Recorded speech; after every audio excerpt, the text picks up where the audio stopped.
Hay 19 grados en la calle, está nublado en Palermo, hay gente en la vereda.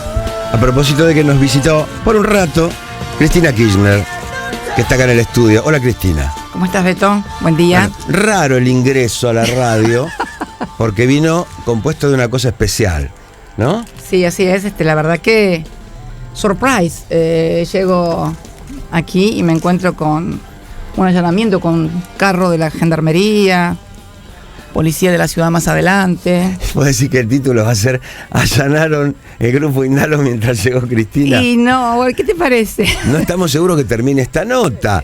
Técnicamente hablando, podría entrar un gendarme y decir, basta, se cortó señora, el aire. Basta, señora, se cortó el aire.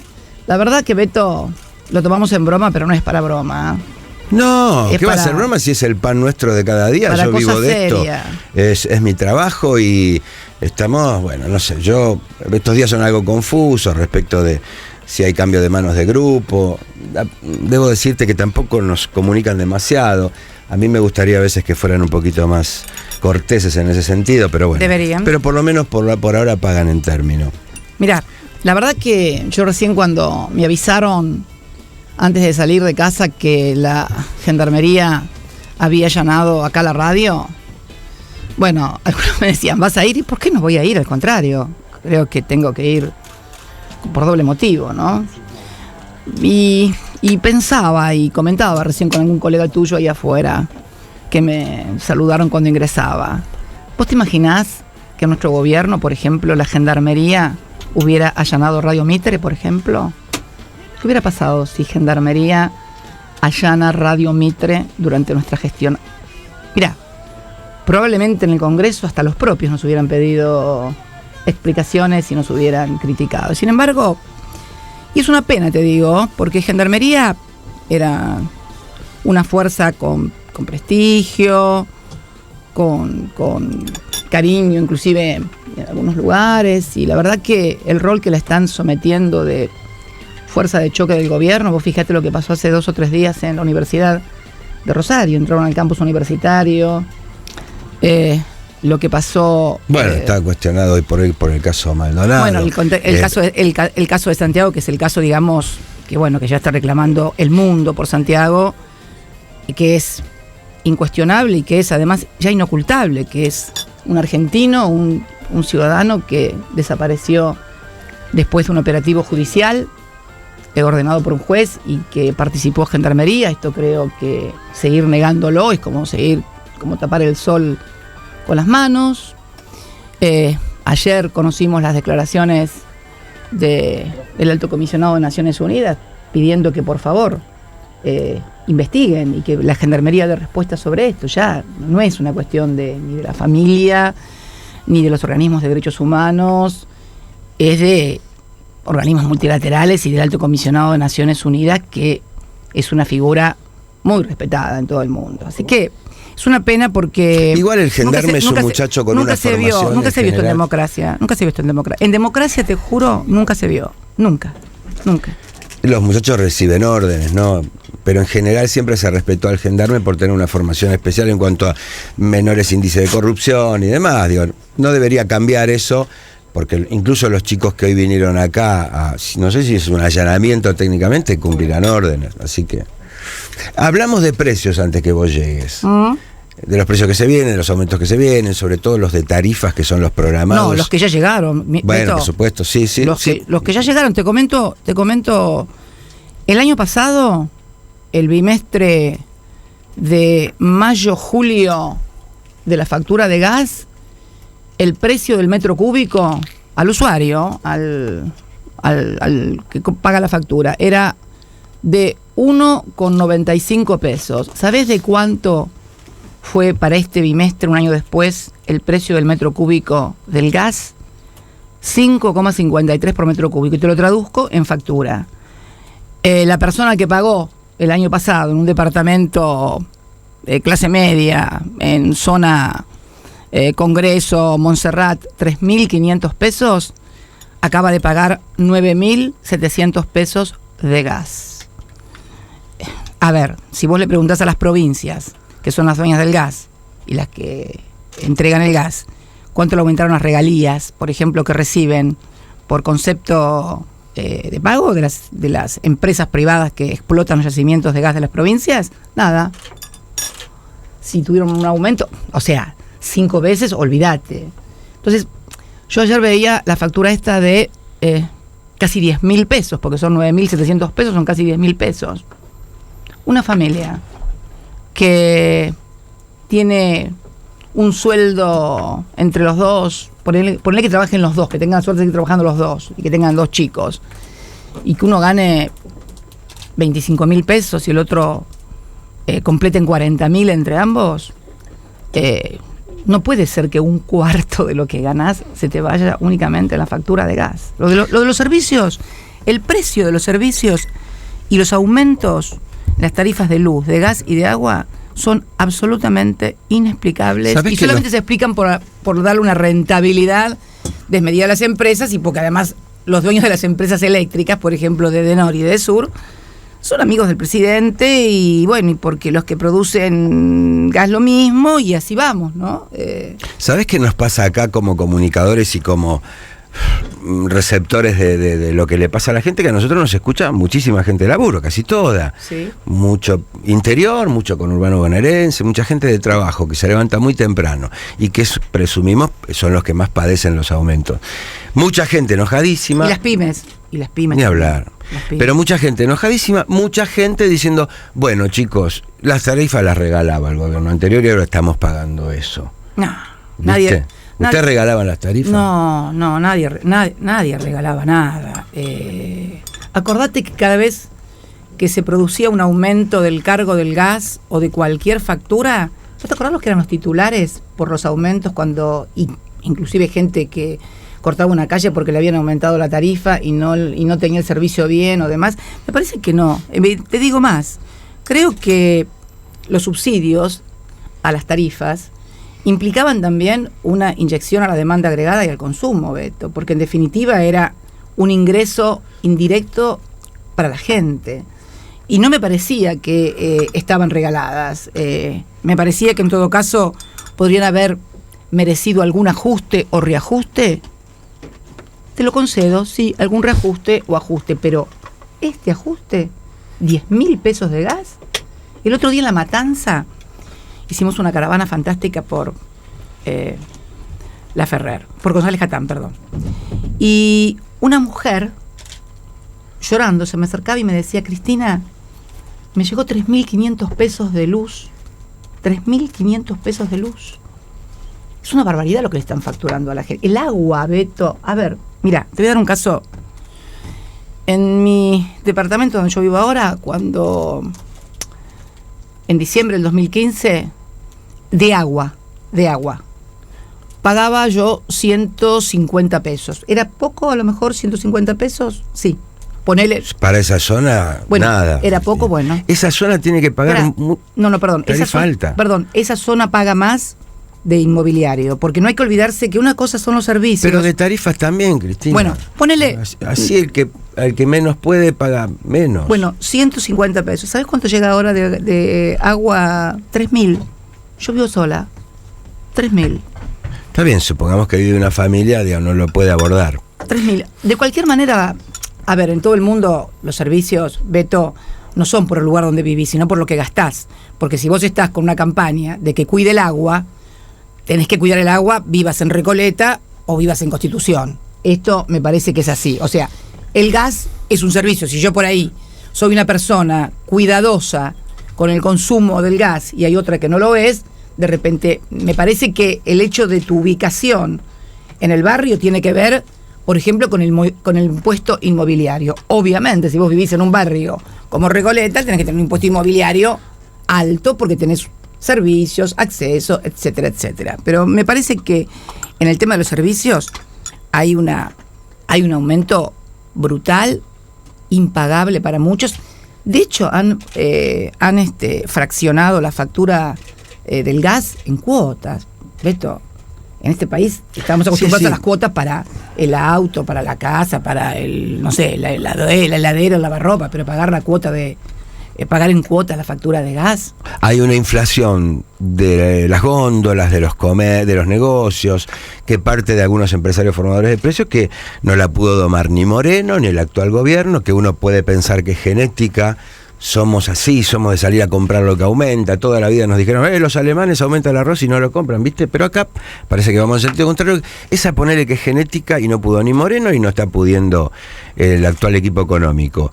La gestión que parte a veces del Estado, que es un aumento de tarifa programado y demás, uno piensa que se podía graduar un poquito más y sobre todo no ahorcar tanto al que menos puede. Ustedes van, los veo de caravana y hay muchísima gente. Va a la gente de Cambiemos a los timbreos y también responde mucha gente. De hecho, las encuestas te dan ahí todavía con Bullrich como muy parejos. Incluso en la provincia de Buenos Aires, que es un lugar que se supone más está padeciendo los recortes, el ajuste y demás, ¿no? Mira, Beto, si vos analizás los resultados de las PASO, de cada 3 bonaerenses, 2 se manifestaron en contra de estas políticas, claramente. Lo que sucede es que la oposición está dividida. Entonces, obviamente, el gobierno que hace de la división todo un leitmotiv, sea política, sea de fractura social, sea, no sé, de dividir la matanza, por ejemplo, hace toda una política de división. Yo pienso porque tal vez con el concepto de divide y reinarás, cuando lo que se trata no es de reinar, sino de gobernar, me parece, ¿no? Entonces, creo que allí radica el problema. Además, nuestra fuerza en un marco de adversidad absoluto. El triunfo de las PASO fue en un marco de adversidad absoluto. Todo un blindaje mediático que protege al gobierno y yo creo que en algunos casos hasta lo encubre. Y después es la fuerza de choque, en muchos casos, también contra nosotros, evidentemente, demonizados, estigmatizados. ¿Seguiste el caso Navarro? Sin recursos. ¿Cómo? ¿Seguiste el caso Navarro? El caso ¿Te interesó el tema de Roberto Navarro? Siempre me interesa todo lo que sea persecución, censura y acallar voces. Creo que no es bueno.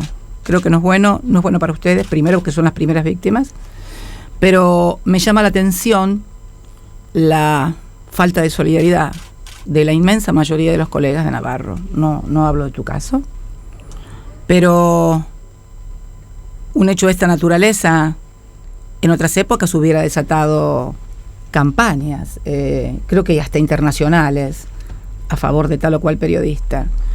Entonces, creo que hay una mirada que es clara y concreta sobre lo que está pasando en materia mediática en la República Argentina. A nosotros nos explicaron que es una cuestión de incompatibilidad personal con Roberto y que no había remedio. Eso es lo que nos explicaron desde el grupo y la empresa, porque además formamos parte del mismo grupo. Por supuesto que escuchamos que se dice afuera es un plan, que parte incluso del gobierno para ir acallando y aliviando un poco el periodismo que se opone.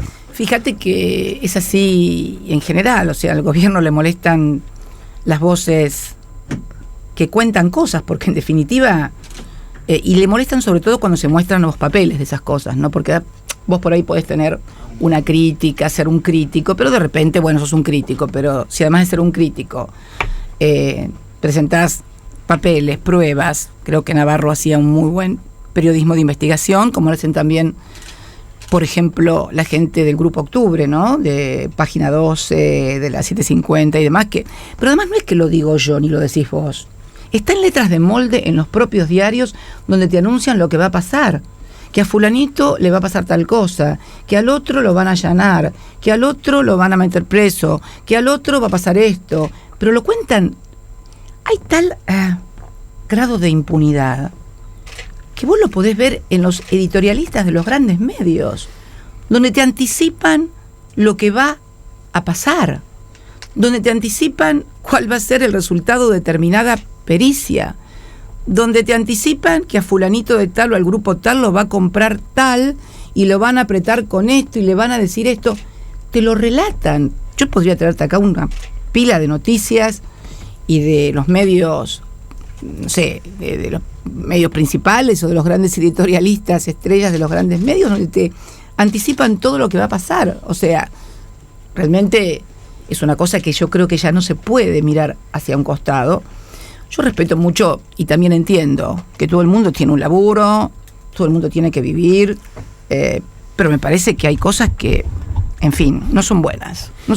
Y creo que en el caso de Roberto fue una cosa muy sentida por una parte importante de la sociedad. Porque además, ¿sabes qué, Beto? Lo que yo pienso, que también la sociedad necesita, por ahí, cuando vienen estas etapas, un lugar en donde sentirse reflejado, en donde sentir que se puede escuchar algo diferente. Creo que la sociedad, creo que además el sistema democrático también necesita la oxigenación de la diferencia y del disenso. Porque sí, ustedes tuvieron una cosa también muy torpe con los medios, que además les salió carísimo y no les sirvió para nada. ¿Qué torpe? A ver, contame. Bueno, Spolsky, grupos que además quedaron debiendo plata, dejando desempleados, gente que está todavía reclamando sueldo. A ver, Beto. El rollo del Plata. Beto, yo no tenía grupos. Vos tenías Clarín enfrente, ponele. No. Pero también intentaron una... Bueno, se habló de este multimedio, Cristina. Bueno, de este multimedio que se decía que era mío. Está claro que... era tuyo, o que vos le dijiste a Cristóbal López comprar. Pero está claro que no era mío, me parece, ¿no? Porque ahora de todos los que afirmaron, firmaron, dijeron, bueno, ahora deberían decir, nos equivocamos, C5N, el grupo Indalo, no era de Cristina, en medio de una campaña en la cual Cristina es senadora, una cosa de estas, me parece que no. Entonces, me parece que, ves, estas cosas se van desmontando con el tiempo, pero con costos muy grandes para la sociedad. Ahora, no podés negar que durante nuestra gestión de gobierno, Beto, hubo una libertad absoluta de que cualquiera podía decir cualquier cosa. Y cuando digo cualquier cosa, es cualquier cosa.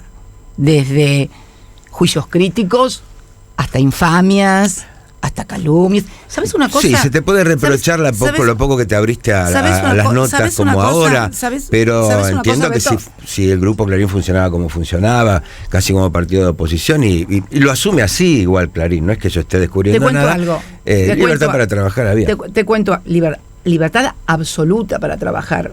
Yo no creo que hoy el periodismo tenga libertad para trabajar en la República Argentina, sinceramente. Creo que además...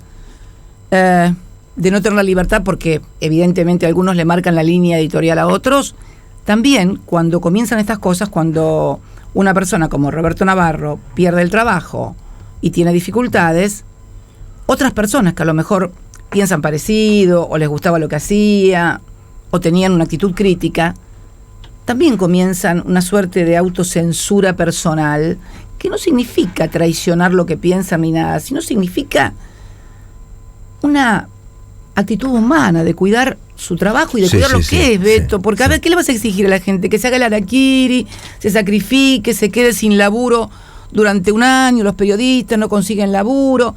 Entonces el tipo, cuando ve lo que le pasa a uno que critica al gobierno, dice, pucha, yo tengo que decir hoy tal cosa, me enteré de tal otra, o me dijo tal... Y tiene miedo de que cuando lo está hablando en la televisión o en la radio, lo está escuchando algún funcionario. Y levanten el tubo. Oiga, diga, señor dueño de la radio tal y cual, el fulanito de tal o fulanita está diciendo tal o cual cosa. ¿Y sabes qué, Beto? Es la pauta, es Debo todo. decirte que en 2 años no han llamado. Yo hablo con colegas, no llaman. Ahora, si después te compran... bueno. No lo sé. Debo decirte que llamaban más de tu gobierno que de Ahora, se ve que nadie le hacía caso. Eran muy malos. Puede ser, pero era hincha pelota. Que sea hincha pelota es una cosa. Ahora, que les den bola es otra, porque si llamaban, no le daba bola a nadie, porque nos mataban en todos los medios. Me mataban. O sea que sí. Llamaba a Aníbal o no sé quién llamaría, bueno, la verdad que bastante malo porque nunca nadie le dio bola, porque nos mataban. Entonces, yo creo que esto que yo te digo ahora de los medios y de los periodistas con temor, esto existe. Y están también lo que vos decís, los que de repente tienen un website que le ponen... no sé, 1 millón de pesos y entran 25 tipos por día al website, ¿viste? Entonces tenés de todo. Tenés de los que pueden, de los que tienen convicciones, de los que no son tantas las convicciones sino son otras las razones, y tenés los tipos Y las minas que por ahí se asustan y tienen que garpar la olla, tienen que pagar la factura, tienen que pagar el débito, tienen que pagar el auto, tienen que pagar la casa. Y bueno, y si esto no fuera así, Beto, no hubieran pasado las cosas que pasaron en la Argentina, mucho peores en épocas muy duras. Entonces, creo sinceramente que sin justificar, porque también están los casos de periodistas que valientemente siguen sosteniendo sus puntos de vista, sus convicciones, y vaya mi aliento para todos ellos, tampoco me puedo convertir en una supercrítica de los que por temor o por sobrevivir, porque de eso se trata en definitiva, de sobrevivir, Beto, tienen otra actitud. Yo no me convierto en fiscal de nadie, ni ando señalando con el dedito, ni nada. Y otros que lo hacen porque pensaron eso toda la vida, y otros que lo hacen porque les conviene, porque les pagan, porque les llega un sobre, en fin, por lo que fuere. Parece que es malo generalizar, es bueno analizar, es muy malo generalizar y es muy bueno analizar para ver que no todos son iguales, que no todas las actitudes son condenables y que muchas son, si no justificables, por lo menos entendibles, porque no se trata de justificar tampoco, sino de entender, ¿no? De comprender. Quiero detenerme un minuto en esto, que para mí es clave. Digo, no se le puede negar a tu gestión un brusco descenso de la desocupación respecto de cómo había, pero ni siquiera del 2003, fue gradual y fue siempre descendiendo. En los últimos tiempos se complicó un poquito. No, en los últimos tiempos no te olvides que, Beto, pues es que todo el mundo obvia un detalle que no es menor. El mundo en el 2008 cambió, Beto. Se cayó el mundo con Lehman Brothers. Hubo una crisis. Acá tuvimos el conflicto con las patronales rurales, pero en el mundo, en septiembre, Lehman Brothers se cayó y el mundo aún no se ha recuperado. El mundo sigue crujiendo, Beto. ¿Viste lo que está pasando en España, por ejemplo? Sí. Lo de España, por ejemplo, a ver, el PP, el Partido Popular de España, se la pasó hablando de lo que pasaba en Venezuela, de la represión, de esto, del otro, de pim.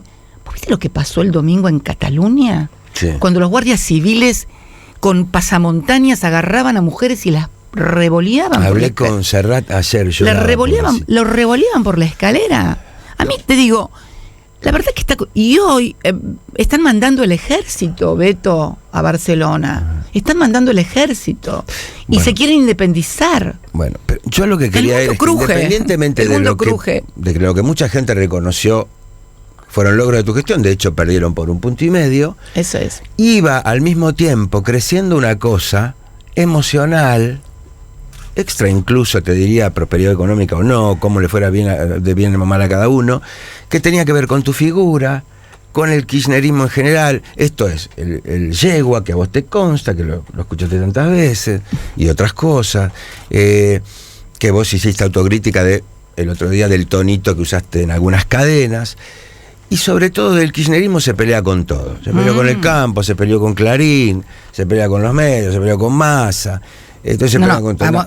Vamos por parte. No, ahí haces una enumeración. Me parece que no es que el kirchnerismo o el peronismo o Cristina o quien quiera se pelea con todos. Me parece que nuestro gobierno fue un gobierno que enfrentó a los que se creen dueños del país, Beto. Se creen dueños del país. Clarín, a ver, vamos a hablar en serio un poquito de esto, porque parece que de repente cuando vos haces esas enumeraciones como que yo me peleé con el señor de enfrente, con la verdulera, con el roticero. No fue ni con la verdulera, ni con el roticero. Fue con los que se creen dueños del país. ¿Vos te acordás lo que fue el conflicto con las patronales rurales?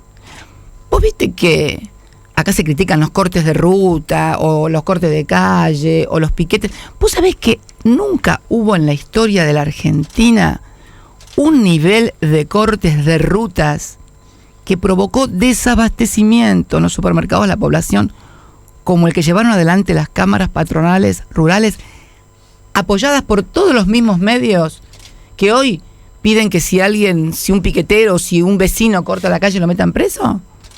Fue brutal, porque además se creen los dueños del país. Su voz paradigmática es la tribuna de doctrina, como yo digo, no La Nación. Y de repente Clarín también, el grupo hegemónico, se sienten dueños del país y de que, a ver, el hecho de lo que corría, que no hay gobierno que pueda aguantar 4 tapas o 10 tapas seguidas de Clarín porque se cae. Nosotros, nuestro gobierno, sobre todo mis 2 gobiernos, bancamos 8 años de tapas diciendo cualquier cosa. Y además, enfrentándonos con los que se han creído dueños de la Argentina. ¿Vos te crees que, por ejemplo, recuperar la administración de los recursos de los trabajadores, las AFJP, es gratis? Esa guita, Beto, que sirvió para que los jubilados tuvieran movilidad jubilatoria, para la inclusión de gente a la que no le habían hecho los aportes y que había trabajado toda la vida, para las amas de casa. Esa guita la manejaban las empresas. Esa guita se la prestaban las empresas, mientras el Estado pagaba más del 60% de las jubilaciones, era solamente para un sector de la sociedad, el que tenía jubilaciones más altas, y esa plata se la autoprestaban las empresas a tasas bajísimas. ¿Y vos qué te crees? ¿Que hacer esas cosas, recuperar esas cosas, es gratis para una dirigente política, para un espacio político? No es gratis. El Perón, que escribió Conducción Política, te hubiera guiñado un ojo y hubiera dicho: qué poco pragmatismo. ¿Te parece? No el le Perón, diga a los del campo, este es el palo de la abundancia. Dígale, el campo es próspero y después veo que no. ¿Qué Perón decís vos? ¿El que se peleó con la Iglesia, por ejemplo? No, ¿en qué año? Me encanta porque... No, bueno, porque de grande el tipo aprendió que se tiene que negociar, incluso con gente que tiene intereses totalmente absolutamente, opuestos, claro, ¿no? pero el problema es este. Articular, negociar, es un instrumento de todo gobierno, claro que sí. El problema es cuando te quieren imponer. Cuando vos te dicen, no tiene que salir una ley de medios, no puede haber una ley de medios. Cuando a vos te dicen, no se pueden cobrar retenciones, o están mal las retenciones, o hay que...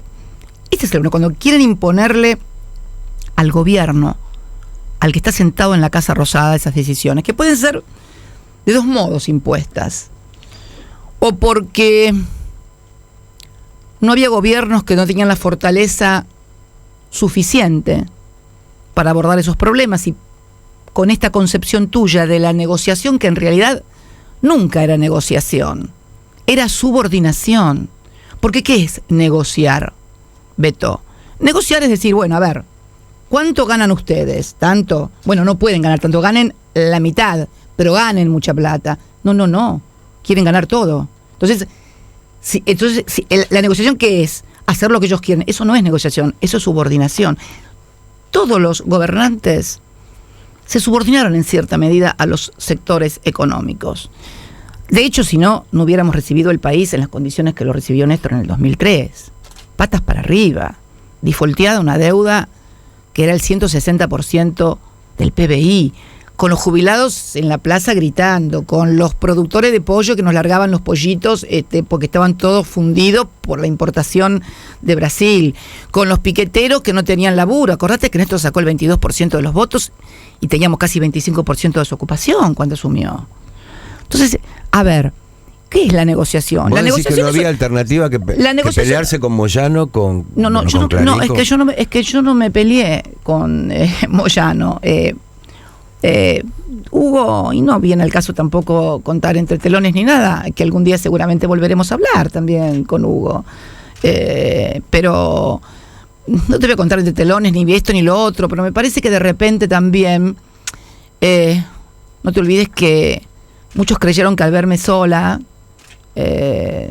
una mujer presidenta, en las condiciones que pasó después, que pasó lo de Néstor, claro, tal vez pensaron que era el momento de avanzar, ¿no?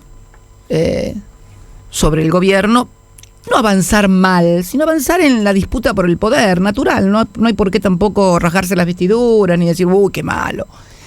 Por ahí me vieron que estaba en un momento de debilidad, de reclamar cosas, de lograr mayor participación en el sistema de decisiones. Y en eso yo siempre he sido muy celosa, pero más que leyéndolo a Perón, acordándome de lo que me decía Néstor. Yo lo leí a Perón mucho, de muy joven.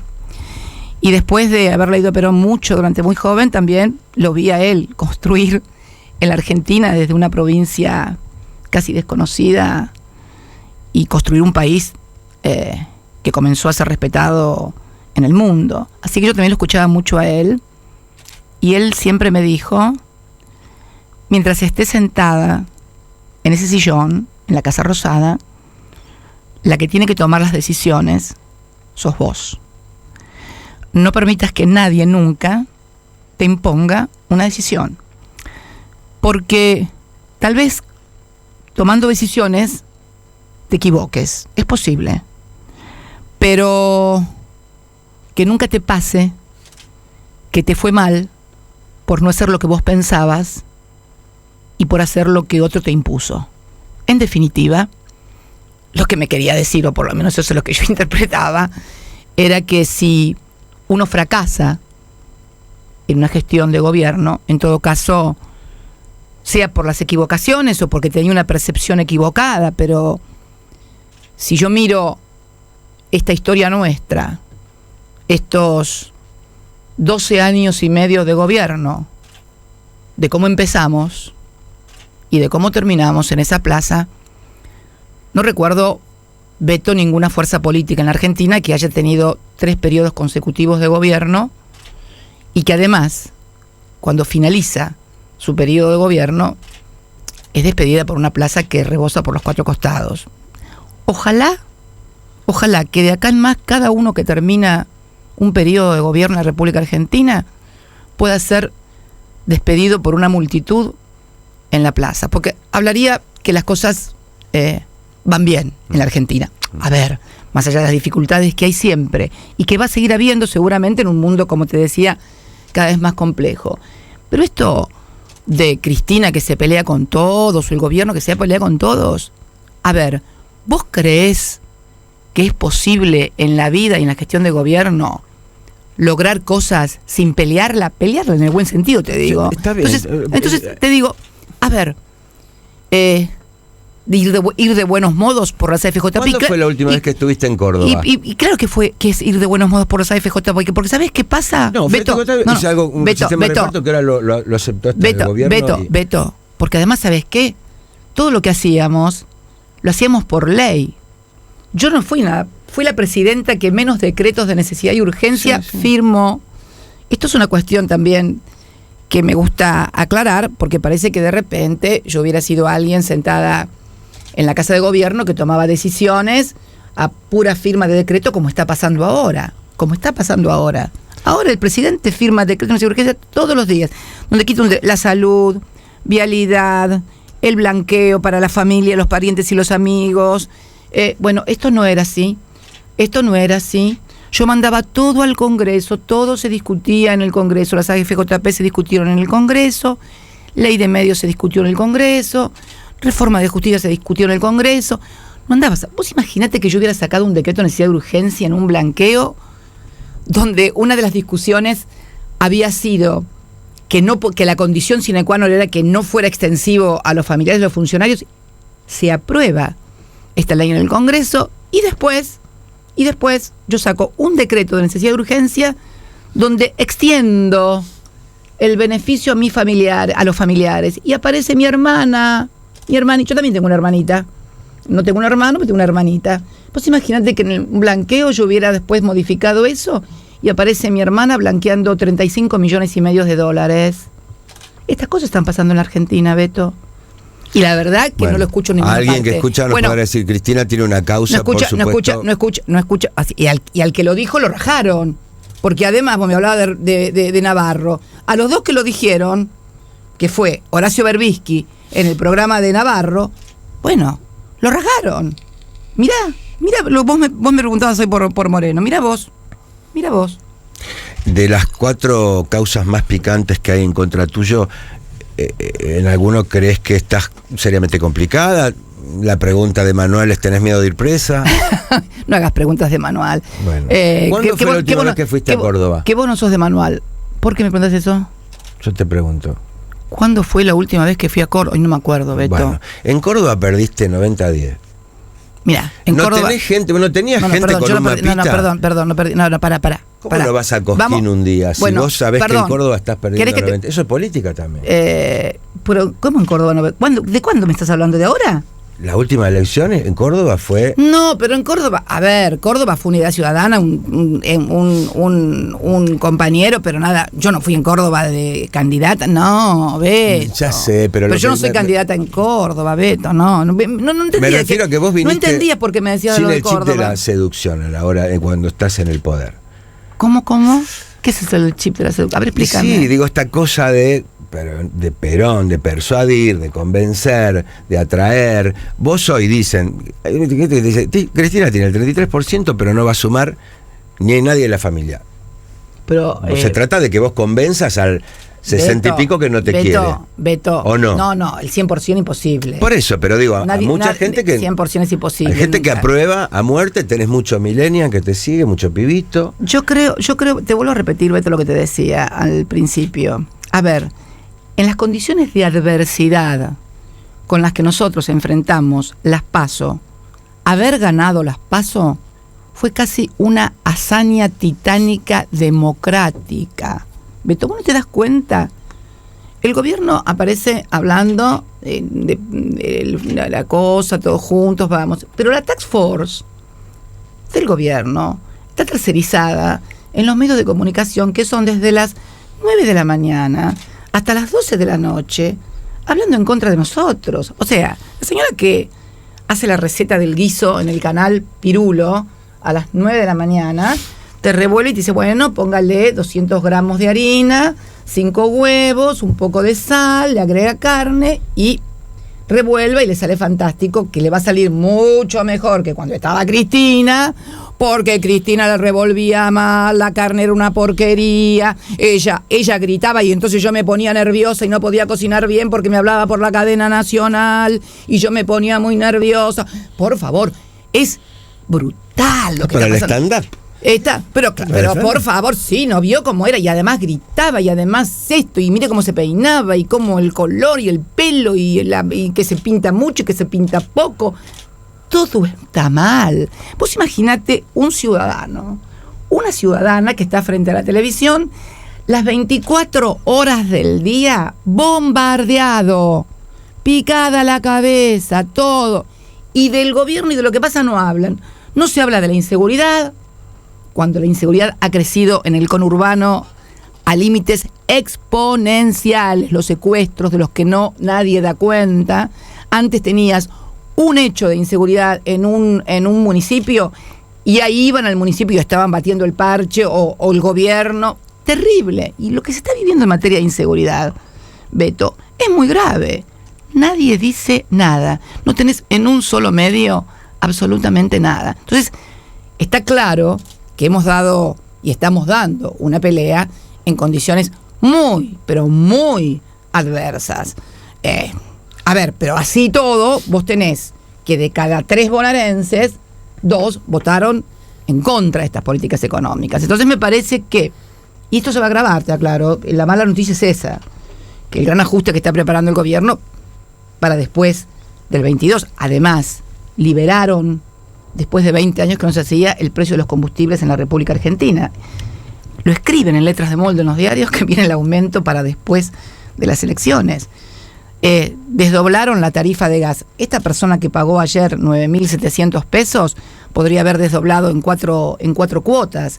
Bueno, no la pagó toda junta, pero después la tienen que pagar toda junta y le va a venir con los aumentos que vienen después. Entonces, la pregunta es, si la sociedad o no está dispuesta a darle un cheque en blanco a este gobierno para que haga lo que quiera. Y la verdad que sería bueno que nos replanteáramos un poco como sociedad en qué país queremos vivir. El tema del endeudamiento, Beto. Ayer miraba una tabla de Bloomberg. No Navarro. No Navarro, Bloomberg. El primer país en el mundo en materia de deuda en el año fue Argentina. O sea, es mucha plata. Contraímos más deuda que la República Popular China. Beto, más deuda que la República Popular China, que es, te diría hoy, la primera economía del mundo, y la provincia de Buenos Aires, Beto. La provincia de Buenos Aires está en el 22 lugar de Bloomberg. Estamos abajo de Qatar y del Sultanato de Omán. A ver, contrajimos en la provincia de Buenos Aires, esto los bonaerenses tienen que ponerse a pensar un poquito, más deuda que la India, que tiene 1.200 millones de habitantes. La provincia tiene 12 millones de habitantes. Tiene un nivel de endeudamiento, y el Sultanato de Omán, por ejemplo, para que tengas una idea, o el Estado de Qatar, que nadan en mares de gas y de petróleo, tienen un ingreso per cápita superior a los $60.000, están arribita nada más de la provincia, después viene la provincia en materia de endeudamiento. Esto alguien lo va a tener que pagar, y esta historia, esta película, ya la vimos. Ahora, ¿sabés por qué pueden hacer esto? ¿De endeudarse? Porque hubo dos giles, primero Néstor Kirchner y después la que te habla, que hicieron del desendeudamiento de la Argentina una política de Estado. Por estos dos giles, el primero, que fue el que renegoció en el 2005 la reestructuración de la deuda, y la que te habla, que lo volvió a renegociar en el 2010. Por ese nivel de endeudamiento que dejamos nosotros, que era bajísimo, 13%, por esos dos giles, los vivos estos, inteligentes, y el mejor equipo de los 50 años, nos está endeudando, no por 50 años, por 100 años nos va a endeudar, y nos vamos a tener que hacer cargo todos. Vos, tus hijos, tus nietos, and company. Escúchame, en el 85 el alfonsinismo, me acuerdo perfectamente, estaba convencido que borraba para siempre de la faz de la tierra el peronismo. Pues aparece Cafiero, y bueno, después más tarde Menem, pero digo, se reconviene. Cosa que entiendo por lo que me cuentan gente de gobierno, desearía algo parecido hoy. El peronismo finalmente fragmentado en la oposición, aparece ser oposición el peronismo, pero ¿con quién se reconstruye? Si se reconstruye, ¿con qué jóvenes? Y te pido si querés que me des nombre, y no te quiero poner fichas, pero ayer algunos intendentes se reunieron con Pichetto, Menéndez, Nardini, Mayotti, que los conocés. Sí, claro. ¿Vos le llamaste traidor hijo de puta a Pichetto? En privado se puede. Vamos a empezar. No. Primero, no comento mis conversaciones privadas. Okay, ya me dijiste que sí. No, pero aparte creo que pasaron audios y demás. No comento mis conversaciones privadas, pero me gusta la primera parte. ¿Por dónde empezaste? Los periodistas tienen una costumbre, comienzan a hacer una pregunta y después terminan en otra cosa, entonces no terminan de contestar nada. Porque vos sos de respuesta cortita, entonces no me chicañes. No, mira, la desaparición del peronismo es una fantasía que viene de largo tiempo. Te diría que viene del 55. La fantasía viene del año 55. Cuando pensaron que con el tirano prófugo, como le llamaban a Perón, el tirano prófugo, se había acabado el peronismo. Y pasamos por muchas etapas. Las etapas de lo que fueron los fusilamientos, los bombardeos en la Plaza de Mayo, lo que fue la resistencia peronista, Lanusse, que fue uno de los militares más lúcidos que tuvo el ejército argentino después de Perón, creo, el general Lanusse. Esa es mi percepción, por lo menos, ¿no? Que le dijo... Comparado a lo que vino después. Por favor, parecía casi un premio Nobel de la política. Comparado a lo que vino después, por Dios. Bueno, estuvo preso. A Lanusse lo metieron preso durante la dictadura de Videla. Fue casi cariñoso con Perón. Porque sí, salvo cuando le dijo no viene por el clon del cuello. Sí, bueno, puede ser simpático. Sí, tenés razón. Pero vos fíjate que fue una fantasía de hacer desaparecer el peronismo. ¿Sabés por qué es una fantasía? Porque en definitiva, mientras haya peronistas que sigan identificando el concepto de nación, de pueblo, de defensa de la industria nacional, de defensa de los trabajadores, de la educación y la salud como derecho. Viste que ahora está todo el tema de la salud en discusión, de esta tarjeta que da el gobierno. Sí. Bueno, a ver, ¿sabes quién declaró gratuita la salud pública en este país? Ramón Carrillo, en 1946. A ver, ¿qué quieren inventar? Hoy los hospitales públicos tienen un servicio universal gratuito. Lo que quiere hacer el gobierno ahora es restringir el acceso que hoy todos los habitantes tienen al hospital público con mayor o menor calidad. Eso lo discutimos aparte. Pero hoy, si vos vas a un hospital público, nadie puede negarse a atenderte. Si necesitas una operación, a operarte. Si necesitas que te atienda, eso no se puede negar. Con lo que está proponiendo en el gobierno, que es la tarjetita esta, te van a poner una canasta de servicios donde van a decir, por esto te atienden y el resto no. Que es el sistema que en definitiva, mucho más agudo, tiene todavía Estados Unidos, un muy mal sistema de salud, frente a lo que es uno de los mejores, creo yo, sistemas de salud pública del mundo, que es el de Reino Unido. Inglaterra tiene un sistema de salud público que yo me atrevería a decir debe ser de los más eficientes y de mayor calidad del mundo. La contrapartida es Estados Unidos. Este plan que quieren poner ahora acá, ya lo pusieron en el 93 en Colombia. Es recomendación de la Organización Mundial de la Salud y fundamentalmente de los laboratorios. Anda a ver cuál es el resultado hoy en Colombia, desde el 93 a la fecha, en términos de mortalidad. No son buenos. Te puedo asegurar, Beto, que no son buenos. Y lo que no podemos hacer es restringir un servicio que hoy es universal a una canasta, que además quieren avanzar también sobre las prepagas, porque, a ver, los que tenemos prepagas y que pagamos fortunas en las prepagas, ahora van a querer que te reduzcan el servicio médico obligatorio, el PMO, que es la canasta mínima que te tienen que dar gratuitamente.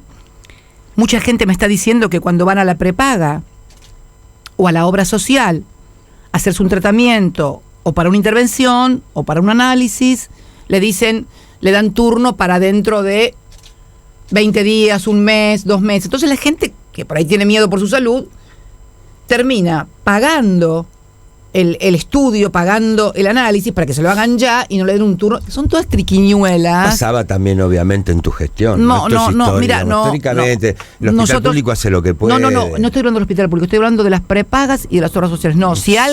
Si alguien hacía estas cosas, se podía ir a la Superintendencia de Salud y se podía denunciar esto. Y además, te imaginas, esto está pasando hoy, que además siguen aumentando los precios y los de las prepagas de una manera Ahora, conserva este gobierno un importante gasto social, cosa que se te criticaba incluso a tu gobierno, demasiado asignación para todo el mundo, de vagos que no trabajan, pero el gobierno no lo ha reducido drásticamente, gobierno. Perdón. Vamos a la asignación universal por hijo, AUH, eso no lo puede reducir porque está por ley, y la movilidad está por ley, es imposible que lo reduzca. Y eso, la asignación universal por hijo, yo te voy a decir, no es ayuda social, es inversión social y es de la más democrática y controlada. Nosotros con la asignación universal por hijo y la bancarización con las tarjetas, que la gente va con su tarjeta directamente que retira en la ANSES al banco, cortamos de cuajo con el tema del clientelismo. Al contrario, la AUH es el corte definitivo al clientelismo. Lo que vos decís, y que se incrementó ahora, son los planes sociales que el gobierno reparte entre determinados movimientos sociales. Eso se ha incrementado, ¿sí?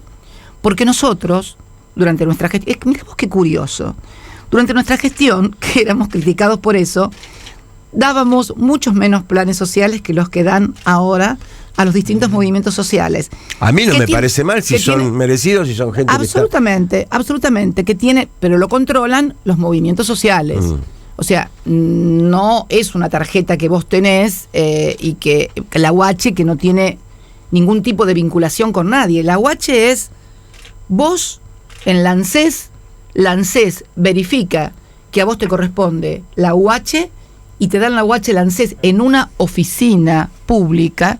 Y vos con esa tarjeta vas al banco, no tenés que hablar con ningún dirigente político, no tenés que hablar con ningún dirigente sindical, ni barrial, ni de movimientos sociales, ni absolutamente nada. Sí, pero ha habido punterismo también en los últimos 10 años, Cristina, que disponía de planes, se sabe, en los barrios, en las intendencias. Mira, a mí no me consta. Te voy a decir, sí, pero te voy a decir, Beto, y te lo vuelvo a decir, la UH fue la inclusión social más grande para cortar precisamente con todo eso. Y creo que, obviamente, hoy la capacidad adquisitiva de la UH ha caído por abajo de la inflación. O sea, ha caído, o sea, hoy es más alta la inflación. Lo mismo pasa con los salarios, lo mismo pasa con las jubilaciones y las pensiones y con la UH. Están todas por debajo de la inflación. Por eso tenemos esta caída brutal del consumo. Por eso tenemos comercios que cierran, por eso tenemos supermercados vacíos. Vos acordate que los supermercados primero, se abrieron supermercados y sucursales de supermercados y de hipermercados como nunca se habían abierto durante nuestra gestión.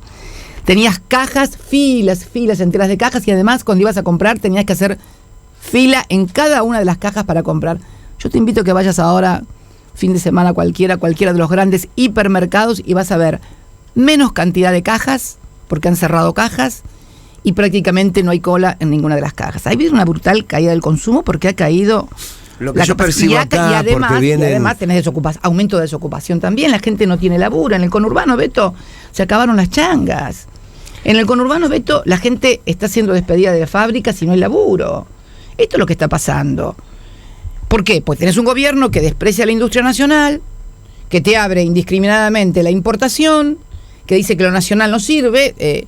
A ver, están trayendo chanchos de Dinamarca, ahora chanchos o cerdos de Estados Unidos, manzanas de Chile. No es los 90, por supuesto, porque los 90 han sido, para mí, casi tan grave como la dictadura en términos de pérdida de vida. No sabremos nunca la cantidad de vida que costó esa apertura espantosa de la economía. Pero bueno, es otra discusión.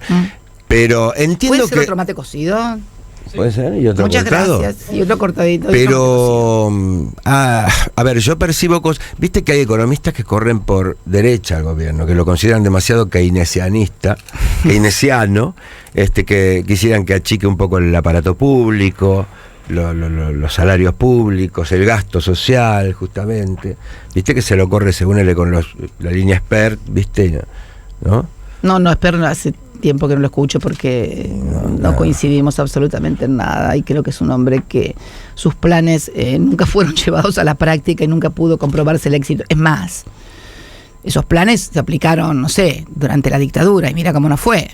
Pero no importa, no quiero entrar en polémica. ¿Quién te acompaña en esta? Ya sabemos, la lista, ¿no? Extra muchachos y chicas que aparecen ahí en la boleta.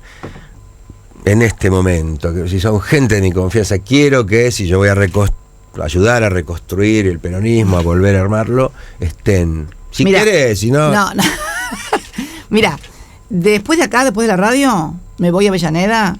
Hay la Universidad Nacional de Avellaneda organizó un congreso de economistas, ¿no? Que voy a clausurar ese congreso, voy a hablar, entre ellos va a estar, por ejemplo, Eduardo Basualdo, que es un economista. Estoy leyendo un libro de él, ahora que espero terminarlo pronto, Endeudar y Fugar. Que te lo recomiendo, Beto, Endeudar y Fugar. Me lo mandó Eduardo y me lo dedicó.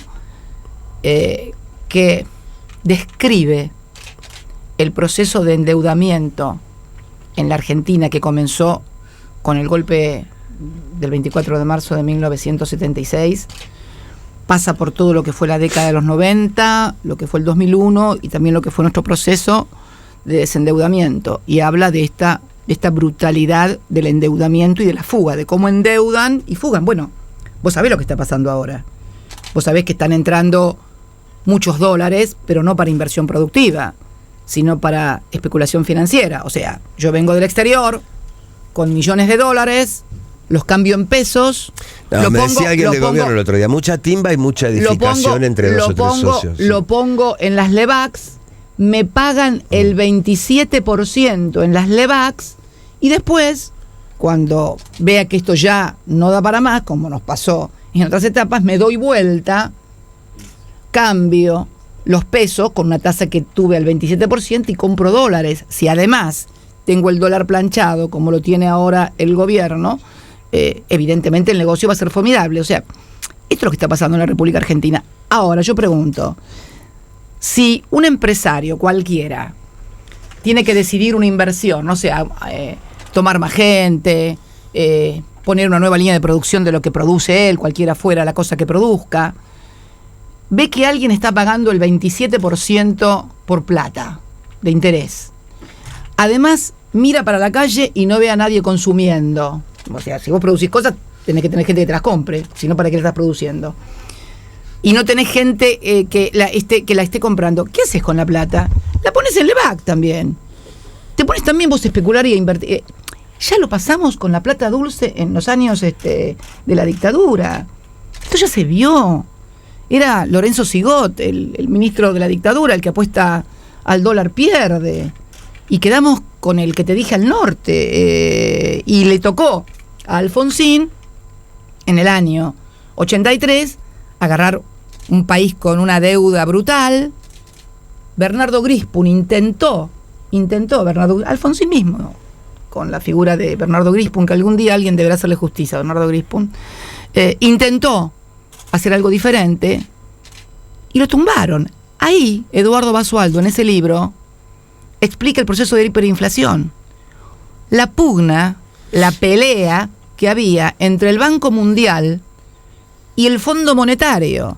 El Fondo Monetario que les exigía la devolución ya de la plata, y el Banco Mundial que no, primero pedía reformas estructurales. Eso fue, esa pugna, mirá vos, esa pugna fuera del país, entre el Fondo Monetario y el Banco Mundial, que no se ponían de acuerdo si tenían que pagar ya o primero tenían que hacer ajuste y privatizaciones, demoró un año el proceso hiperinflacionario que provocó la salida anticipada de Alfonsín del poder. Entonces, es bueno saber estas cosas, porque yo sé que muchas veces gente dice, uy, mira cómo habla, las cosas que cuenta, qué me importa, qué se aburre, qué aburrida, qué esto y qué lo otro. Pero ¿sabés lo que pasa? Si vos no sabés lo que te pasó y por qué te pasó, seguro te vuelve a pasar. No tengas duda, Beto, si no sabés qué pasó, si no entendiste qué pasó, o si te mintieron sobre lo que pasó y vos creés que era otra cosa, pero 10 contra 20 que te vuelve a pasar. Yo no estoy pensando, Cristina, en los que ahora nos escuchan yo, qué aburrida, qué larguera. No puedo no pensar, porque como cabeza de comunicador que tengo, imaginarme a la audiencia, que tenemos una audiencia muy, muy plural, que es soberbia, que ya lo hablamos, y afanaron. Afanaron. Sí, no, se robaron todo. Se robaron todo. Se robaron como todo. Un plan sistemático de 10, 12 años de ahora, política para robar. ¿Cómo? Vos me dirás, bueno, la justicia va a dirimirlo con el tiempo. No, pero me parece que hay dos cosas. El plano de la justicia, como una ciudadana, te puedo decir que absolutamente nadie tiene que estar exento de ser investigado, de ser juzgado. Ahora, como presidenta, tengo que decir que 3 gobiernos democráticos, constitucionales, elegidos por la gente, sean catalogados de asociación ilícita, y me parece que es mucho. Es lo mismo que le hicieron ahora a Lula y a Dilma. No creo que sea un plan ni siquiera de este gobierno, o sea, este gobierno lo ejecuta como parte de otra cosa un poquito más regional. Hace unos días también acusaron de asociación ilícita a Dilma y a Lula.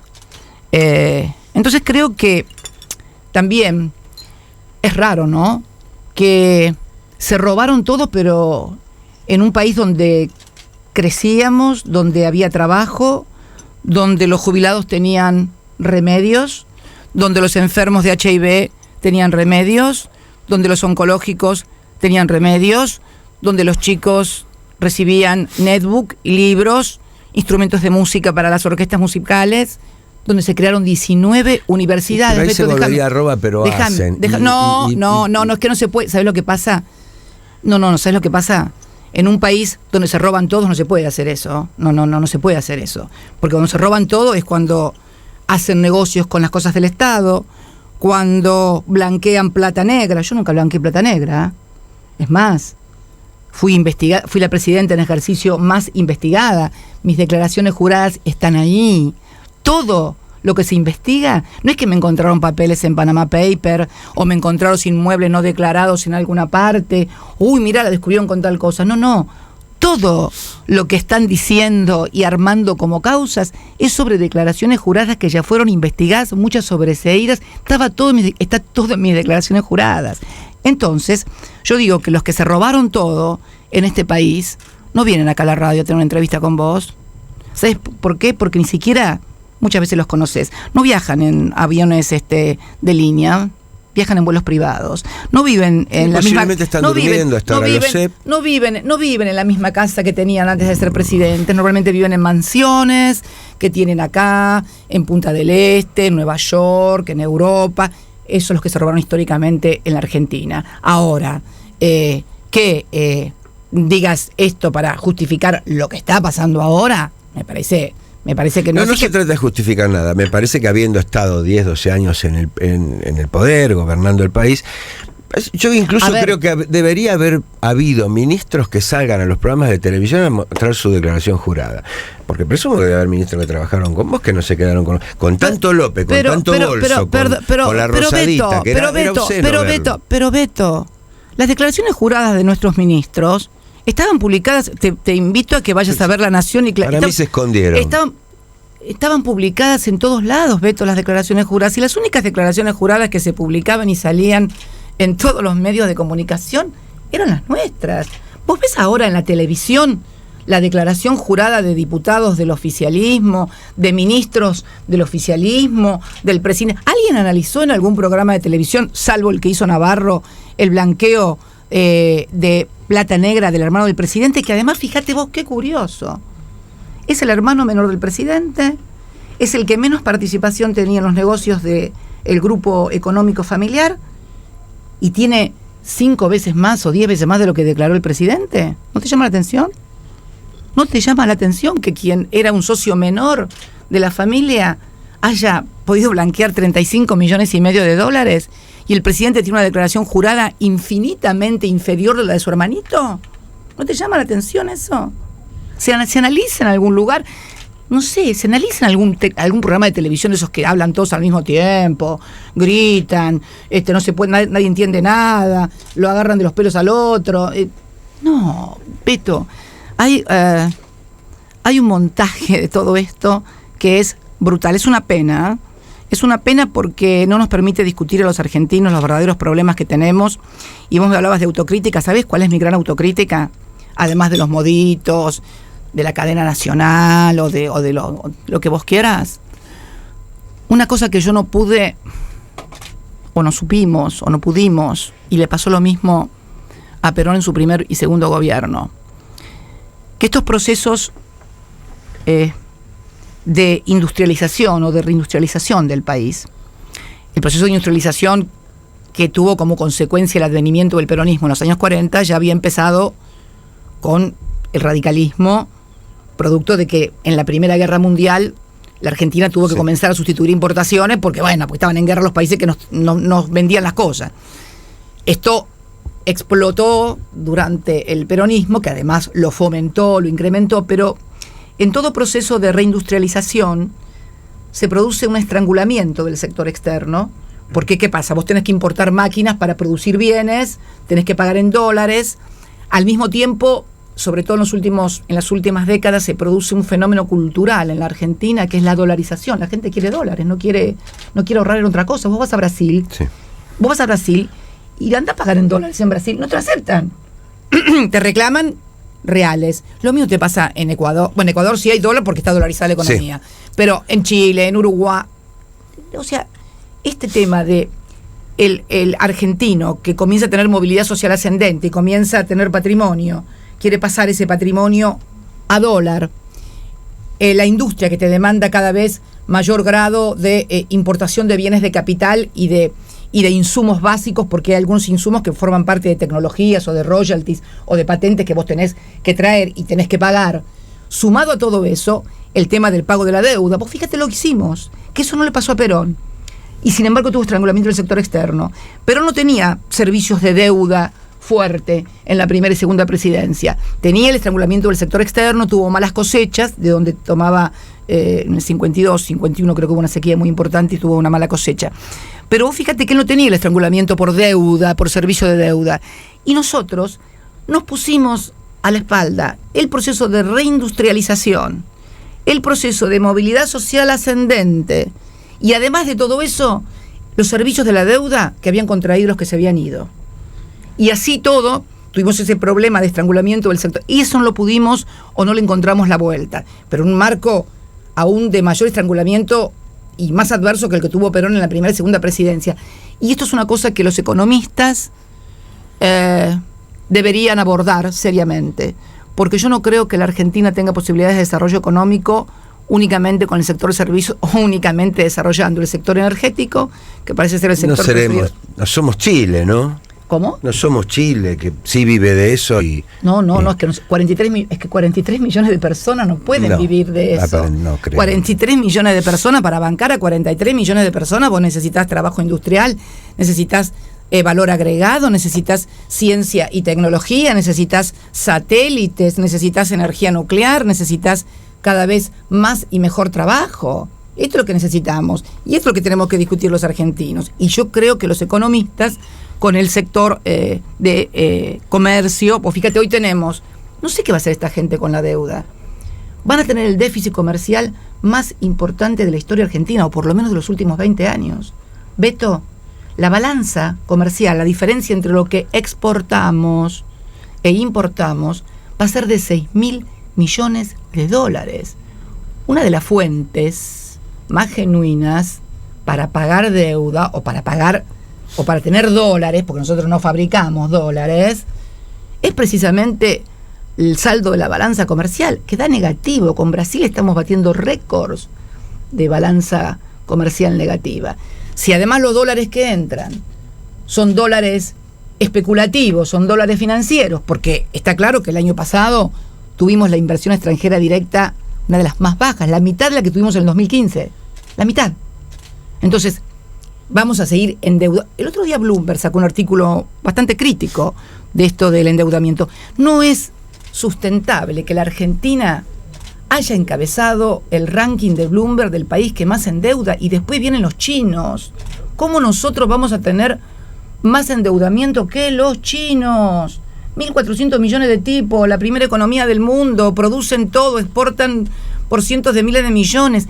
¿Cómo puede ser? ¿Cómo puede ser que la provincia de Buenos Aires aparezca como una de las más endeudadas, abajo pegadita a Qatar y al sultanato de Omán? ¿Cómo es sustentable esto en el tiempo, Beto? Esto no es sustentable en el tiempo. Yo sé que a la gente, bueno, como no le pasa ahora lo de la deuda, pero así nos pasó. Después cuando revienta todo, nadie sabe por qué revienta. Y revienta por estas cosas. Esto no es sostenible en el tiempo. Siguen además rebajando impuestos a los que más tienen y siguen aumentando las tarifas a toda la gente, te seguís endeudando, abrís las importaciones, decís que la industria nacional es una porquería porque no somos competitivos. Es mentira que no somos competitivos. Es mentira que no somos competitivos. Pero vos necesitas, para ser competitivo en industria, 20 o 30 años de políticas públicas sosteniendo la industria, como hizo Corea. ¿Vos te acordás las porquerías que producían los japoneses que no le gustaban a nadie porque les gustaban más los autos americanos? Sí. Y finalmente terminaron con una industria de la gran... Nos mandan autos, nos mandan... Bueno, acordate lo coreano. Lo coreano también era feo, horrible, y ahora no es feo y horrible. Samsung, fíjate, Samsung, todos querían iPhone, Apple, ahora resulta que Samsung le va a ganar a Apple, ahora resulta que Huawei, que es la empresa china, le va a ganar a Apple. Quiere decir que si el Estado... Sí, a veces con trabajo precarizado, ¿no? En esos países. Si el Estado, bueno, claro, precarizado en relación a lo que son nuestras condiciones laborales. Claro.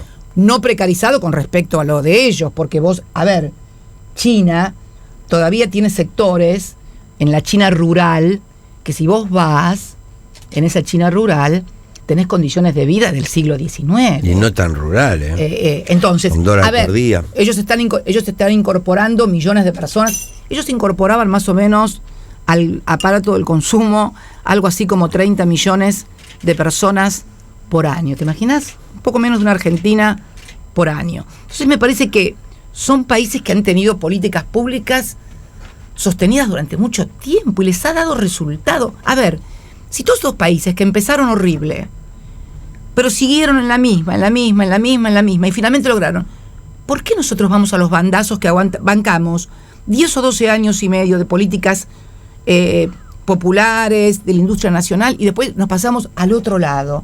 Ningún país va a poder crecer así.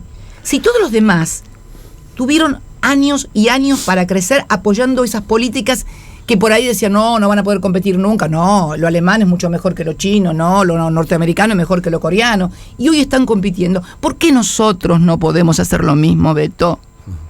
¿Por qué? Porque tenemos, sinceramente, creo que un empresariado, y esto me hago cargo de lo que digo, tenemos un empresariado que nunca pudo unir sus balances o lo económico con lo que le metieron en la cabeza culturalmente. O sea, es como que los tipos ganaron cualquier plata, se abrieron comercios, abrieron industrias, durante los gobiernos populares, ¿te gusta? Sí. Populistas, ¿te gusta más? Y sin embargo, aspiraban de repente a tener un campo en lugar de tener una fábrica, cuando en realidad en Estados Unidos es exactamente al revés. En Estados Unidos, que te da prestigio, es ser industrial, tener muchos empleados, valor agregado, y bueno, los hay rancheros dirigentes de la UIA que tienen soja. y los rancheros Bueno.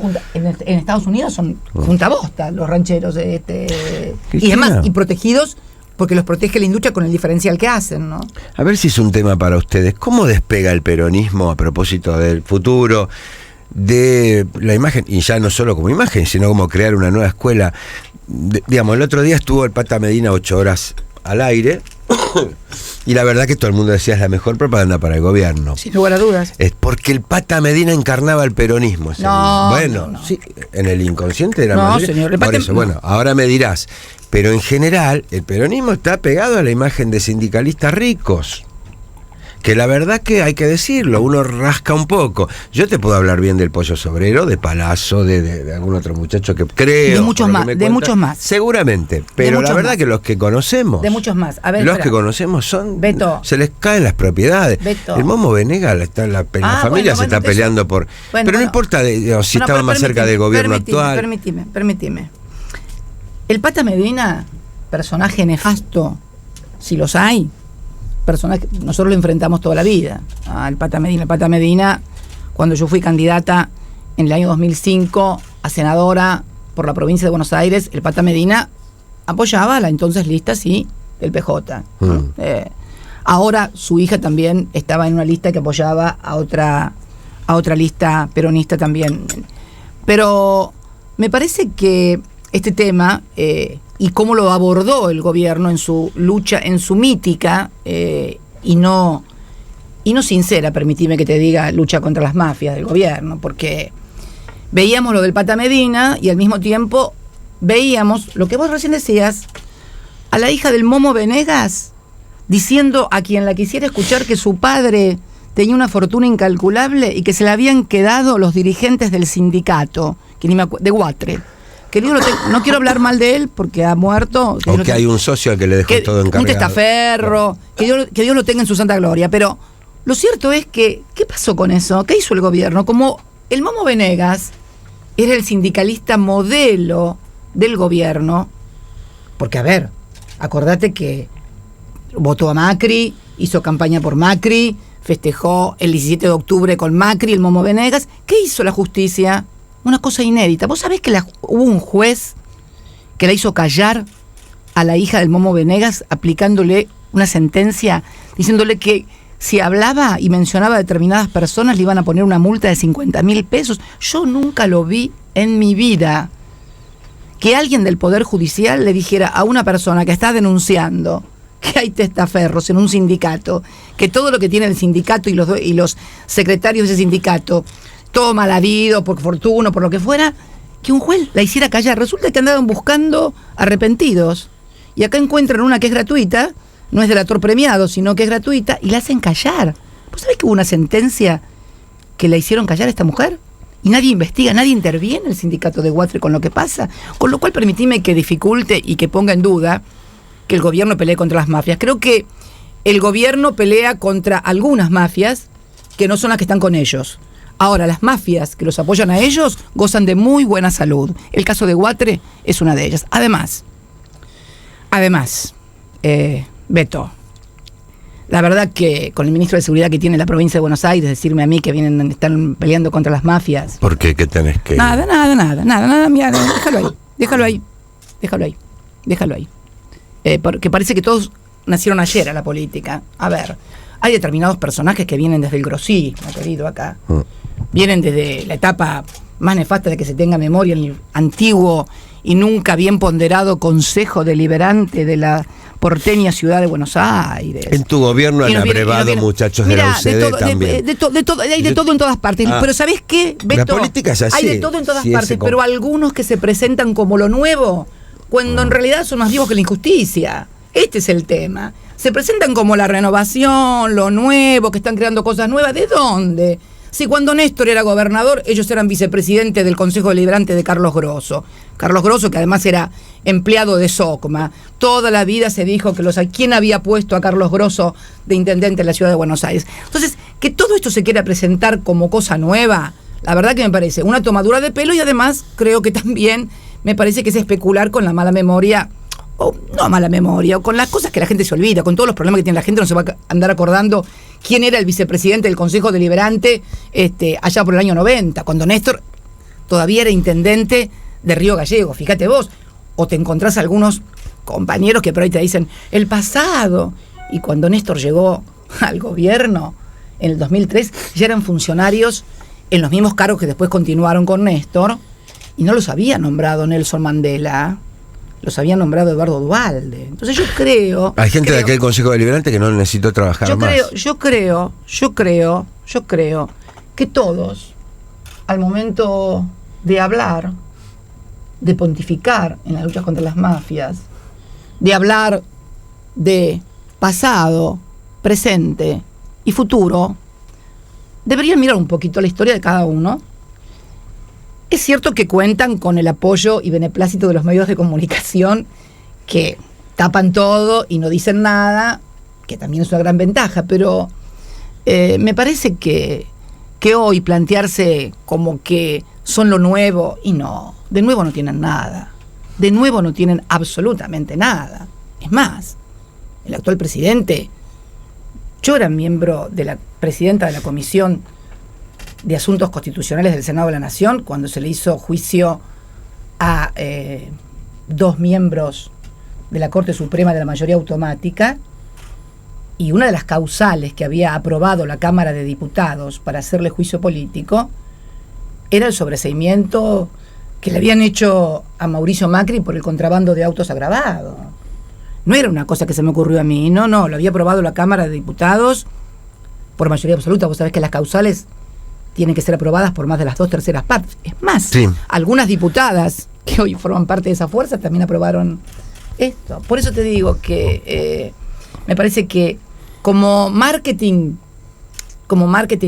bien, pero si vas a luchar contra las mafias, ponete a mirar un poquito para los costados. No es una chicana. De la gente detenida que estuvo en tu gestión, no visitas a nadie. A nadie. Es más. Ni Jaime ni Lázaro. Es más.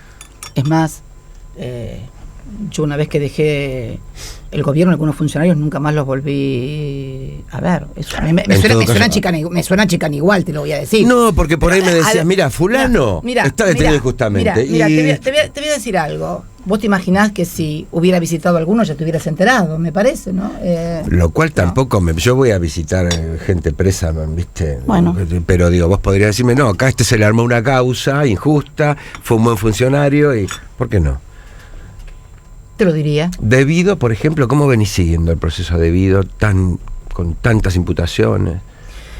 Mira, yo creo que Debido, como cualquier otro funcionario, tendrá que dar las explicaciones que tendrá que dar en las instancias en que se las requieran. Se te cruza pensar que habría un sistema, que la verdad, los que... A ver, hay un cronograma electoral que coincide con el cronograma judicial. Sí, es evidente que, a ver, empezar determinados juicios en determinada etapa electoral no puede ser visto como una coincidencia. Yo creo que hay una judicialización muy fuerte de la política, y además lo ves que al mismo tiempo que pasa esto, el presidente, por ejemplo, consigue un juez que le dice: usted no tiene nada que ver con Panama Papers porque tenía 22 años, porque no sabía, porque su papá lo puso ahí. Pero mira qué bien. Resulta que tenía 22 años.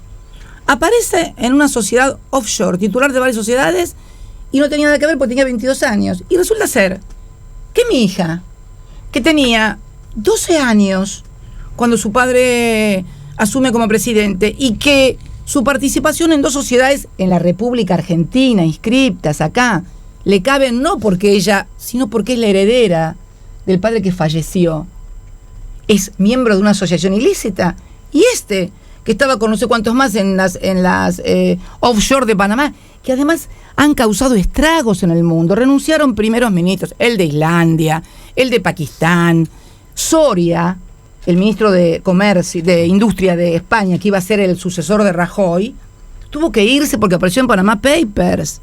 Y resulta que esto no tiene nada que ver. ¿Vos te das cuenta que no hay poder judicial hoy en la República Argentina? Que el poder judicial, como la gendarmería que vino hoy acá a allanar, es una fuerza de choque que el gobierno utiliza políticamente, y yo creo que está mal, muy mal eso, porque, a ver, le puede servir ahora, pero esto es insostenible también en el tiempo, y si uno mira la historia de la Argentina, puede comprobarlo fácilmente, Beto, pero que hay una utilización, claramente. ¿Sabés qué creo yo respecto de debido? Creo yo, que había hasta diciembre de 2015, hubo históricamente instalado y hasta culturalmente un sistema de retornos de la política, por supuesto que mal habido, pero naturalizado, de Alfonsín para acá, Flamarí, que dijo tengo la Banelco. Había una caja de la política que parecía estar naturalizado y permitido, de la cual estoy seguro que formó parte de tu gobierno, y no es que desde 2015 para acá se hayan hecho todos bonitos. En todo caso, habrá otro sistema de caja, creo yo. Mira, Beto, yo te digo... Vos me podrás decir, yo no estaba enterada, no sé, a mí no me llegó nada. Perdón, Beto, si vos tenés esa concepción, ¿quién retornaba? Los mismos empresarios, porque ¿sabés qué pasa? Por supuesto, pero si yo no les estoy liberando de nada. Pero ¿quiénes eran los titulares de las empresas en todo caso? Sí, los que hoy están en... Perdón. Pero el funcionario yo lo voté. Perdón. Y a estos también se los votó. Y hoy son miembros del gobierno. Por supuesto. Entonces, me parece ser que en esta lucha contra la corrupción, me parece que nos falta una pata fundamental, que es el corruptor. Funcionarios corruptos presos, sí, pero ¿cómo puede haber funcionarios corruptos presos y no hay ningún empresario corruptor preso? Coincido. Entonces, a ver, ¿por qué? Porque, a ver, si yo tengo que el principal contratista de obra pública era la empresa que dicen que es del presidente, que era del primo y que ahora se la vendió a Midlin, si Nicolás Caputo era uno de los principales contratistas del Estado y ahora es el dueño de Edesur, de Central Puerto, y además es cónsul general de Singapur, nadie sabe por qué, cosa extraña, está allí. Entonces, ¿por qué? Es como dije el otro día con un colega tuyo. ¿Cómo puede ser posible que el juez que puso preso a José López todavía no haya podido identificar los fajos de los billetes? Pero otra cosa más simple, Beto, el teléfono del funcionario. Esto ocurrió en junio del 2016. Yo, después de que dejé de ser presidenta, nunca más hablé, nunca más lo vi, El teléfono. ¿Por qué no agarran las líneas de teléfono? Qué cosa tan fácil hoy, con el grado de tecnología, determinar y articular cómo eran las vinculaciones. ¿Con quién hablaba cada funcionario? Vos que tenés tanta información, alguien te habrá dicho, la de López venía de acá. No, te puedo asegurar que no, pero ahora diría, digo, últimamente. No, lo diría. Lo que yo digo es que cómo puede ser que el juez no haya podido identificar aún fajos de billetes que todos vimos, termosellados y con los sellos de los bancos. ¿Cómo que no pudo identificarlos? ¿Y el teléfono de López con quién habló en los días previos? ¿Con quién habló en los días previos? ¿Con quién hablaba cuando era funcionario? Es más, ¿con quién hablaba cuando era funcionario? Porque tiene que haber un teléfono, eran teléfonos todos que los terminaba pagando el Estado, como son los teléfonos celulares de los funcionarios que se los utilizan para tareas corporativas. ¿Cómo puede ser posible que nadie haya agarrado un teléfono? A ver, ¿con quién hablaba esta empresa? ¿Con quién hablaba este funcionario? ¿Con qué empresarios hablaba este funcionario? Es muy fácil. Te juego doble contra sencillo, pero doble contra sencillo, que con los teléfonos de mis secretarios, que eran los que tenían los teléfonos míos cuando yo era presidenta, hablaban mucho, pero mucho menos de lo que hablaban con algunos empresarios. Percepción, intuición, llámalo, lo que vos quieras, pero me gustaría que eso se investigue también. Por lo pronto, ese teléfono de López, en los 6 meses posteriores que dejó de ser funcionario y en los días anteriores a los que pasó ese episodio bizarro, tendría que tener el juez un artículo. Yo me acuerdo que cuando fue el escándalo de vos lo mencionaste, lo de las Banelco. Claro, bueno, yo me acuerdo que el juez de la causa, que ni me acuerdo quién era, había desarrollado un mapa de comunicaciones. ¿Te acuerdas que había habido un arrepentido que publicaba y que decía cosas y demás? Bueno, el juez de la causa desarrolló un mapa de comunicaciones con los celulares que vio con quienes se habían entrevistado. Hoy es muy fácil, están en esta celda, a ver con quiénes se entrevistó, a quiénes llamaba, con cuántos hablaba. ¿Te presentaste como querellante ahí? ¿En dónde? ¿En esa causa? No, puede ser. No, porque ¿podrías? No, porque yo no soy el Estado hoy. El Estado, yo no soy el Estado. No, el Estado. ¿Como particular? No. ¿Para pedir que...? No. Eso sería muy largo explicarlo como abogado. No tenés legitimación activa. Okay. No. Entonces, esto es lo que yo digo. ¿Cómo puede ser que... coincidimos en que si vamos a poner nombres arbitrariamente. Si hoy se descubre que Coto, por poner una empresa, coimea a Cabrera, la gente va a apuntar más al funcionario que representa al gobierno que a Coto. No, está puede mal. ser, está pero... mal. No, pero está mal, porque en definitiva, esto me hace acordar un poco a lo que pasó también durante la dictadura. El empresario va a tratar de sacar ventaja, Cristina. Perdón. Debería decirle que no. No presupongas cosas que no, porque fíjate vos lo que está planteando hoy también Trump en Estados Unidos contra las noticias falsas, que está planteando en el Senado. Pongo una suposición. Bueno, deberías tener en cuenta que no puede ser esa suposición después de lo que falló Cabrera recién. Lo que falló ayer la Corte Suprema de Justicia contra un colega tuyo. No importa. Sí. No importa. Pero a lo que voy es lo siguiente, no puede ser posible, es imposible que haya corrupción en el sector público si no hay un corruptor en el sector privado. No existe. Sí, no existe. Coincidimos. No existe. Coincidimos. Entonces, si vos ¿coincidimos que es más la responsabilidad del Estado? Entonces, no, la responsabilidad es de todos. Si no terminamos, si no terminamos de la gente. Si no terminamos como en la época de los militares. Vos fíjate que hoy los que están purgando las condenas de lesa humanidad son los militares, ¿sí? Que cometieron hechos aberrantes, violaciones a los derechos humanos, etcétera, etcétera. Pero hubo un poder económico que también impulsó y que sabían lo que pasaba.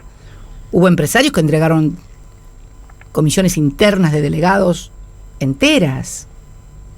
Y sin embargo, los únicos que están purgando condenas por lesa humanidad son los que ejecutaron políticas que en definitiva necesitaban esos 30.000 desaparecidos para ser llevadas adelante. Pero fueron las políticas de vaciamiento, de estatización de la deuda de las empresas privadas, que parte de esa deuda, te diría que gran parte de esa deuda que Kirchner reestructura en el 2005, es también de la estatización que Domingo Cavallo hizo en el Banco Central en el 82 antes de irse. Entonces me parece que el tema de la apropiación de los recursos de los argentinos es una apropiación que también se decide a partir de políticas que benefician a vos, y yo empleo el poder del Estado para tomar la decisión de beneficiarte a vos. Cuando Macri quiso condonar la deuda del correo de 70.000 millones de pesos. ¿Qué te parece que es eso? ¿No es un hecho de corrupción querer apropiarse de recursos del Estado por 70.000 pesos que le correspondían al Estado?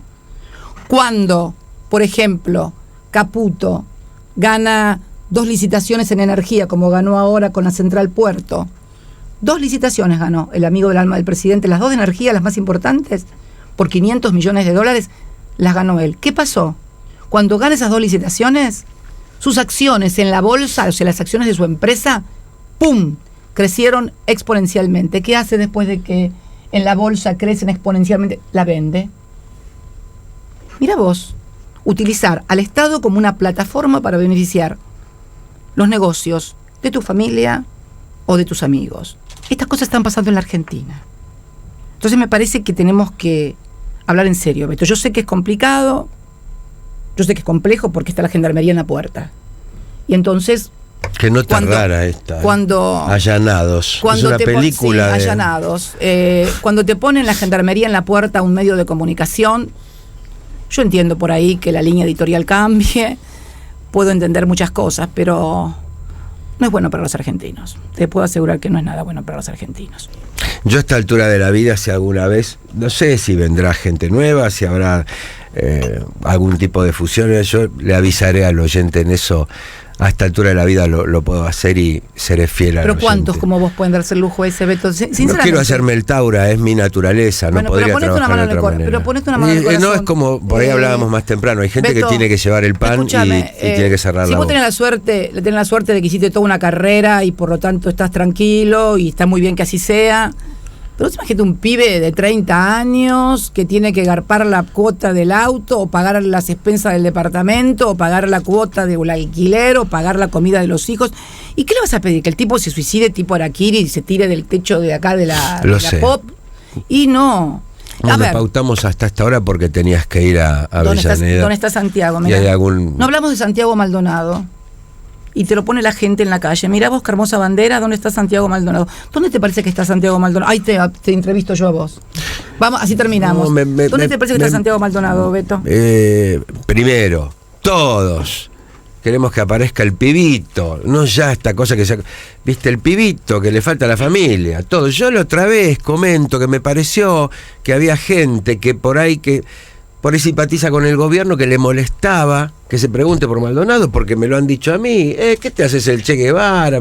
¿Quién te dice eso? ¡Oh! Pero no sabe, digamos, se nota en las redes, en las redes lo ves. Quiero decir, y digo, me inquieta un poco eso, ¿no? Que se busque a Nisman o a Julio López o a Santiago Maldonado con más o menos énfasis según quién te simpatice. ¿Entendés a lo que voy? ¿Es nuevo esto para vos, lo que estoy diciendo? No, lo vi en el 76, a partir del 76 en Argentina. Lo vi en el 76. Ayer charlábamos, te voy a contar dos anécdotas para terminar sobre esto, porque ayer charlábamos con unos chicos de Mercedes que habían hecho una reunión, y entonces preguntaban, pero ¿cómo puede ser posible esta cosa de no identificarlo de Santiago? Dicen, y por ahí pide la palabra uno que nunca había ido y dice, miren, cuando Videla vino acá a Mercedes, que lo declararon ciudadano ilustre, él era mercedino, ¿te acordás? Creo que él o la mujer era mercedino. ¿Videla? Sí, no me acuerdo. Él o la mujer eran mercedinos, me parece. Y fue a Mercedes, había una carpa para 4.000 personas. La carpa estaba llena, había 4.000 personas, y afuera había 10.000, Beto, esperándolo. Y te digo un poquito más, Beto, nos hicieron creer a los argentinos que íbamos ganando Malvinas. La gente, yo veía a las mujeres tejiendo en la plaza San Martín para los pibes. La gente se sacaba los aritos y las pulseritas y los chicos iban con chocolate. Y te cuento lo del otro día, un compañero exiliado en Suecia, le allanaron 3 veces la casa. La última vez al viejo lo reventaron a palos. Él se fue a Suecia. Sí. Cuando se pasa lo de Malvinas, lo llama al padre de Suecia y le dice, mira papá, que acá los suecos están diciendo que los ingleses nos van a ganar, nos van a matar, que esto y lo otro. No, dice el padre, mentira, nosotros los vamos a reventar. Y el tipo que había ido a la plaza a verlo a Galtieri, lo habían allanado 3 veces, le habían reventado la casa. Te creo. Y el hijo exiliado en Suecia, Beto. Bueno, y hemos gritado los goles del Mundial 78. Yo por eso soy piadoso, tengo una mirada piadosa con tanto periodista que trabajó en esos años. Vos trabajaste en muchos casos había que trabajar, en muchos casos no se sabía. Lo mío es piadoso si no lo sabías. Por eso. Lo mío es piadoso si tenías miedo. Porque también es piadoso si tenías miedo. Miedo es una de las sensaciones más humanas que puede tener cualquier persona. Lo que sí no me banco es que te pares frente a un micrófono, a una cámara de televisión, porque te pusieron plata en un sobre o porque te pagan lo que no corresponde. Hoy decís. Hoy y siempre digo eso. Sí. Hoy y siempre. Bien. Gracias, Cristina. Gracias por Beto. El tiempo. Mucha suerte. Gracias. Y gracias a la gente que vino acá a la vereda, que está esperándote. Vamos, Luchito. Gracias. Gracias.